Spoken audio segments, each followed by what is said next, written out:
Hello and welcome to a new show on the channel. Let me just give a brief introduction as to what it is we're doing here.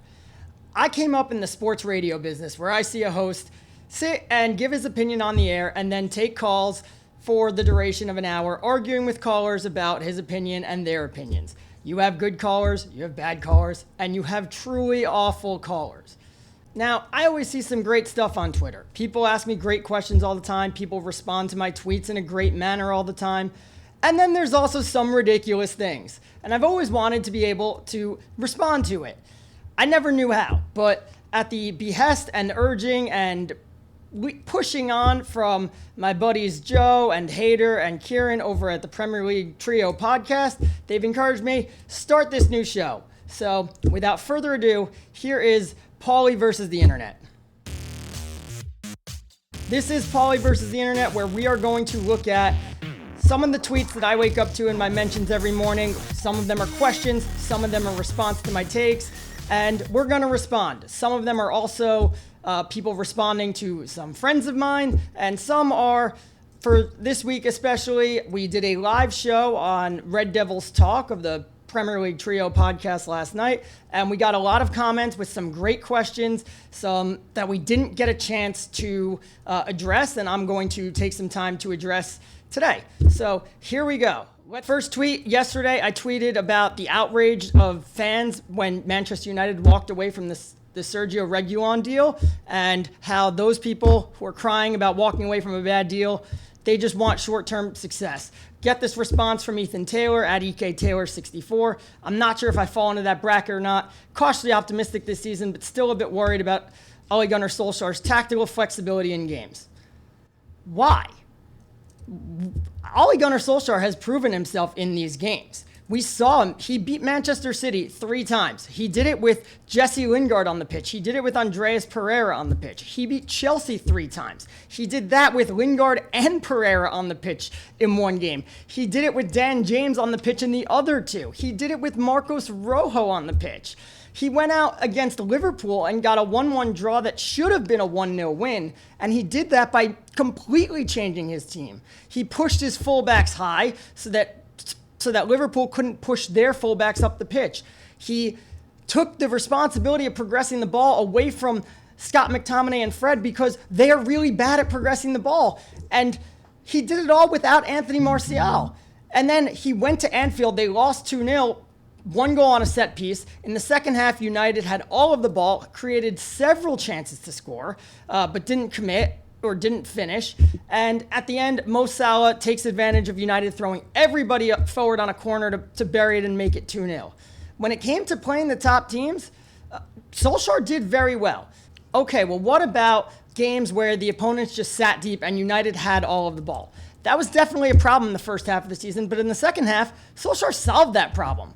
We define this as having all the ball is with at least 55% of the possession or more. In the first half of the season, United had 8 games like that. They dropped points in 7 of them. That's 87.5% of the games. They weren't scoring. They were conceding goals. In the second half of the season, it happened in 13 games. They dropped points in 5, so they won 8 of them.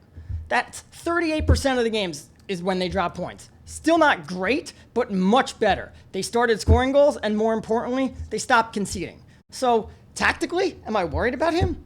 Absolutely not. He's proven that he could play against the big teams, and when he actually has talent in the squad, he could play against the defensive teams too.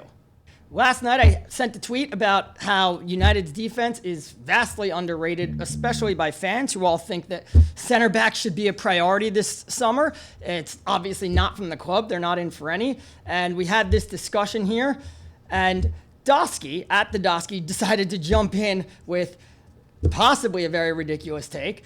Manchester United defensive stats flatter to deceive. United kept the most clean sheets in Europe, but none of our defenders, bar Aaron Wan-Bissaka, would be considered among the best in Europe.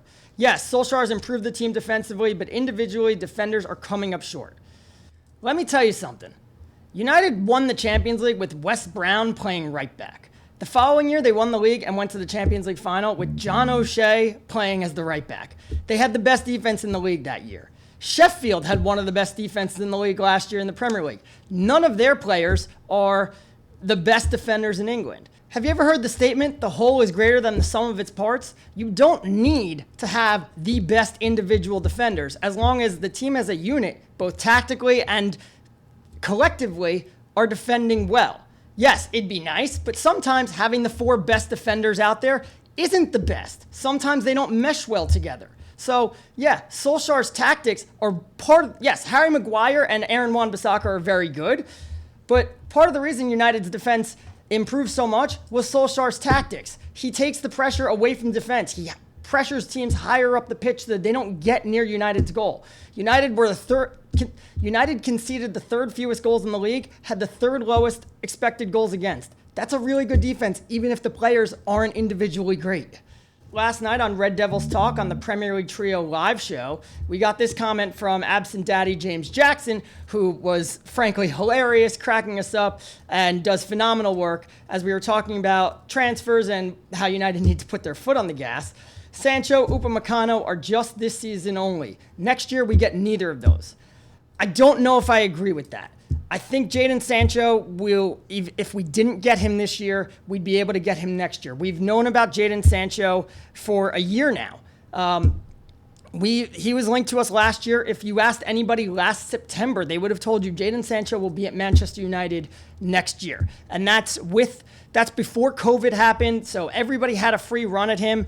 Maybe there are teams that are out of the running now because of their financial situation from COVID, but it was pretty clear he was coming to United for the past year. So I do think they're going to get it done this year. Let me just say that. But if somehow they don't and this collapses, they will clear off the egg on their face, and believe me, there will be a lot of egg on their face, and they'll get the job done next year. Barcelona still have absolutely no money. They're a bigger mess than United. Be thankful, United fans, that you're not a Barcelona fan, because their situation is way worse. Real Madrid, they are gearing up. They'll have some money. They were impacted pretty heavily by COVID, but they will have some money next year. But that's when Kylian Mbappe becomes available. They're going to put all their eggs in the Kylian Mbappe basket. If they don't, their other eggs are going to Erling Haaland. They will not be in for Sancho. Another comment that we got last night from Greg Kai 87 saying, with the Champions League, this current squad with injuries will struggle to finish 6th. I have to know why. Why do you think that? The Champions League, it doesn't add anything to our schedule that we didn't already have. Remember, this team played in the Europa League last year. Now, I get it. The Europa League is a step down from the Champions League. But remember, a lot of the teams in the Champions League ain't that great. The mediocre teams in England are better than a lot of the teams in Pot 3, Pot 4. So yes, United are going to be drawn against Bayern Munich or Juventus or Real Madrid, but that's 2 games in the group. The other 4 are against teams that are of lesser quality than United. You can rotate the squad in those games. And again, the Europa League might have been against bad opponents, but look at who United had to play in those games. Anthony Martial was hurt for a lot of it, so Marcus Rashford had to play. And then when Martial finally got back and Rashford was able to get a break, Martial was playing. 5 of those 6 games featured either Martial or Rashford or both. They didn't have Bruno Fernandes yet. They didn't have Paul Pogba. Scott McTominay and Fred had to play in a lot of those games. Pereira and Lingard, who, like it or not, were first teamers in the first half of the year, had to play in a bunch of those games. So yes, it gave Mason Greenwood and Juan Mata a chance to get a run out, and James Garner, but most of those games, United had to still use their first team. So lesser quality of opponent, but still the same wear and tear on your legs that playing in the Champions League is going to bring them. Danny van de Beek is going to help out with that. You now have Paul Pogba, you have Bruno Fernandes, so you can rotate the squad a bit more and still maintain firepower that can compete with the likes of, the smaller sides when you're not playing Real Madrid or Juventus or whoever you draw from Pot A. But 2 games a week, United were playing that literally all season last year, and they had injuries. Martial was hurt, Pogba was hurt, the likes. McTominay got hurt at one point. Having 2 games a week is nothing new for this squad. And why do you think they're going to struggle to finish 6th? Guess who else has to play 2 games a week? All of their rivals who have the same depth problems as United do. If Martial gets hurt and our backup striker is Odion Igalo, well, what happens if Harry Kane gets hurt? What happens if Pierre-Emerick Aubameyang gets hurt? Those questions are the same for every club. Keep sending me your questions. Keep sending me your takes. I will choose the best ones to put on and respond to. I'm not looking to put people on blast, although if you have a truly horrific take, I will. Hopefully this will become a weekly or a bi-weekly feature. Hope you enjoyed it, and see you next time.